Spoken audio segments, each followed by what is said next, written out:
হিমালয় পর্বতমালা পৃথিবীর সর্বোচ্চ ও সবচেয়ে রাজকীয় পর্বতশ্রেণী, যা এশিয়া মহাদেশে নেপাল, ভুটান, তিব্বত, ভারত ও পাকিস্তান জুড়ে বিস্তৃত।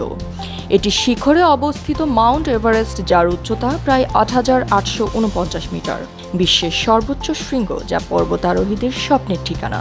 হিমালয় শব্দের অর্থ তুষারের আবাস, যা এর ধবধবে সাদা বরফাচ্ছাদিত চূড়াগুলোর সাথে পুরোপুরি খাপ খায়। এই পর্বতমালা শুধু সৌন্দর্যের জন্যই নয়, বরং পরিবেশ ও সংস্কৃতির দিক থেকেও অত্যন্ত গুরুত্বপূর্ণ। এটি এশিয়ার প্রধান নদী যেমন গঙ্গা, ব্রহ্মপুত্র ও সিন্ধুর উৎস, যা মিলিয়ন মিলিয়ন মানুষের জীবনযাত্রার সাথে জড়িত।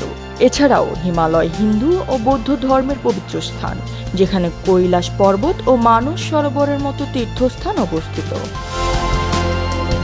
জলবায়ু পরিবর্তনের কারণে হিমালয়ের গ্লেসিয়ারগুলি গলে যাচ্ছে, যা ভবিষ্যতে পরিবেশগত সংকট তৈরি করতে পারে। এটি রক্ষা করা আমাদের সকলের দায়িত্ব। আর জ্যোতি, দৃষ্টি 24।